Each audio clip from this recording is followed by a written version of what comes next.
Right, we're at the airport heading over to Chengdu to begin our little tea tour, and I'm going to try my best to record a vlog as much as possible, capturing some behind the scenes stuff. In fact, the whole of this trip is going to be one big vlog, but I'm going to try and break it up into more like sensible, understandable videos, and then we'll have this behind the scenes action probably, because usually when I go to China with my wife who's filming, and we do this all together, but not now. We got a girl, as I was saying, we've got a little girl, 5-year-old, who's going to school, so we can't take her out of school, and so I'm doing this solo, so guerrilla run, just trying to shoot from the hip and try to learn and try to do everything at the same time. So it's going to be interesting. I'm kind of looking forward to it, but also a bit cautious that I'm just going to mess it up completely and come back with very little to edit. And the reason why I go on these trips, well, there are 3 reasons why I go on these trips. So in reverse order, from least important to most important. Least important, but still important, is finding great tea. Now that might sound a bit weird because there's this sort of romantic idea of traveling to the mountains and finding your tea, which is true and it's great and it's amazing when you go to source and you find some amazing batches. But the truth is that we've got so many scouts all over China, Taiwan and Japan, and they send me teas from all over. There's no way that I can match that by visiting a mountain because I'm restricted by just the geography that I'm in. I'm going to have to like organize samples to be sent to hotel rooms, so it's a bit of a hassle. But when you find a great batch and you're at origin, it's wonderful. Second is filming.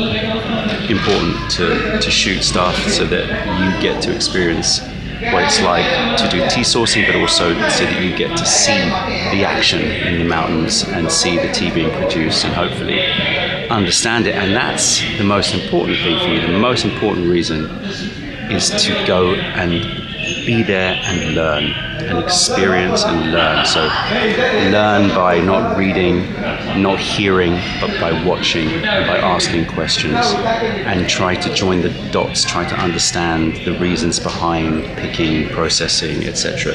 And also to experience the terroir and the land, just so that I get a better understanding of what makes a particular tea, its character, so that I really understand the tea more. And that really is the number one purpose. So we're going to go and experience Ganlu, sweet dew. We're going to go experience Jueqing, bamboo saber. We're going to go and experience probably some Yangcha, possibly some Maofeng, some yellow tea. So we'll try to cover as much as possible. So about to get on a flight. It's going to be a 11-hour flight to Chengdu, and we'll take it from there.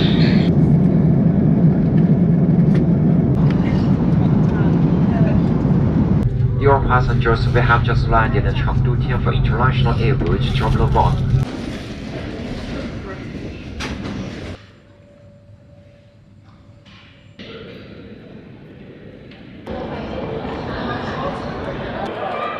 You want to see Guy Wan's at the airport, and then you know you're in the right place. Chengdu is renowned for its numerous scenic spots. Here are some of the major ones. 1. 你可以再确认一下准确信息，以便我给出更合适翻译。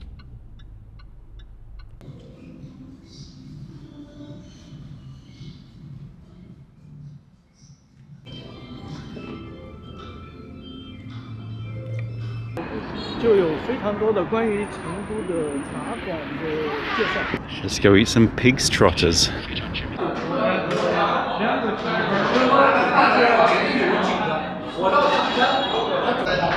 So, pig's trotters and Chengdu beer. Nice, got a little tang to it. Ah, help yourself. No.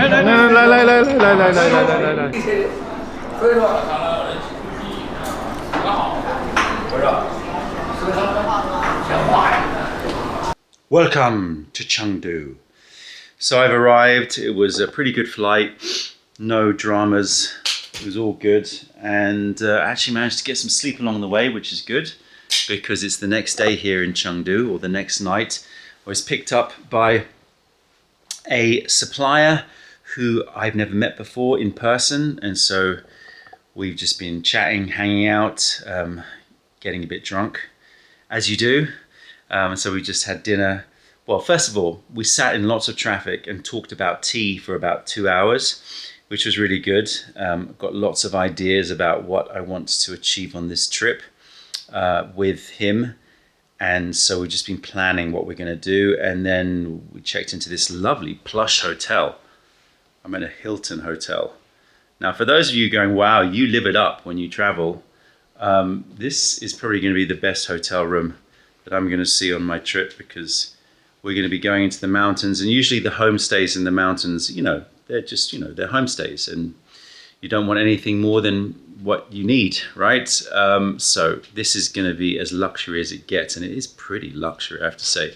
So checked in, and then I rented a drone, because I decided that I do want a drone, and I didn't want to bring my own one, and because I could rent a more modern one with better resolution, just a better drone than the one I've got, and I wouldn't have to travel with it. So I've rented a drone, and then we went for dinner, had some Sichuan food, very, very nice, delicious Sichuan food. And now I'm back in the hotel. I've got to get all my stuff together. I've got to charge everything, got to make sure that we're all like ready to go, because tomorrow we're gonna meet, and we're gonna do a bit of tea house research in Chengdu, and then in the afternoon we're gonna head off to Mengding, to the mountains, to go and see tea. It's cold out there. That's the problem. It's cold out there, which is not bad for tea because it means slower growth, but it's bad for me because I want to see some picking and processing. So I'm a little bit worried that I'm not going to be able to see everything that I want to see. It's stressing me out a little bit. But you know, you can only do what you can do, and I think that there will be. You know, the supplier said no, you'll be able to see stuff, but it might not be in full flow. I don't know. We'll see when we get there. But it is cold out there. Apparently, it dropped from like 30 degrees to 15 degrees, and it feels more like about 7 or 6 out there right now. That's a massive drop in temperature, huge drop in temperature. How is that affecting the tea? We will find out. But usually these kinds of changes cause a lot of chaos, but they can actually be good in the long run, because when it gets colder, the leaf has to slow down, usually makes richer tasting tea. Although, you know, I guess the plant doesn't want to have too many yo-yos of temperature. Can I open these? Let's see, can I do this? What's that doing? That's not doing anything. I'm just pulling on a... Oh, that's pulling one weird thing up there. I don't care about that one. Anyway, I'll just pull this. Come on, man. Help me out, people. Is there any way to lift up this blind? I bet it's all automated. Everything here is automated. It's got one of those flashy toilets. I'll show you. One of those flashy toilets that, you know, makes you feel like you're living in the medieval times in Europe. Look at that. Oh, hello. It's saying, oh, would you like to use me? I'm ready. And it's warm, which always disturbs me a little bit, sitting on a warm seat, just because I recognize the luxury. I recognize that that's a really nice thing, that when you sit down, you've got a nice warm ass. But it kind of disturbs me because it just, I link it to, you know, having a sister or living in a family and you sitting on the toilet when somebody else has been on the toilet. So when I sit down on a warm seat, I always get that feeling of like, ooh, this is being used, this has been warmed by another person's butt. But not in this case. This is, you know, warmed hygienically, and it has all of those flashy buttons that let you do all sorts of crazy things like this. Look at that. Let's look at it. Come on. Oh, do I have to sit on it? Okay, I'll sit on it. Oh yeah, see, got to sit on it. So I've got front, which not suitable for me. Rear, the rear jet, usually pretty accurate. Flush, obviously. And then you've got the cover. You can put the covers up or down. You got a little massage function with the jet, little straight up, a little spiral. I'm going to have to try all these modes later. Don't worry, I won't do it on the camera. There's a drying function, so you can literally blow hot air up my arse, as the expression goes, sanitize, and then all sorts of other things in terms of temperature and pressure. So it's a fancy ass toilet here. This is me sitting on a toilet. I wanted to show you Chengdu. I'm gonna see if I can do this, but I'll just dip behind this curtain. Come on.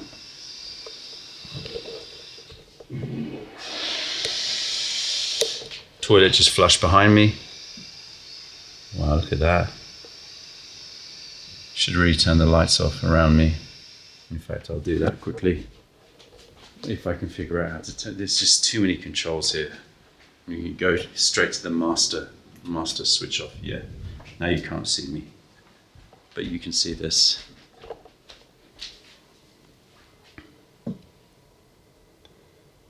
We're on the 29th floor.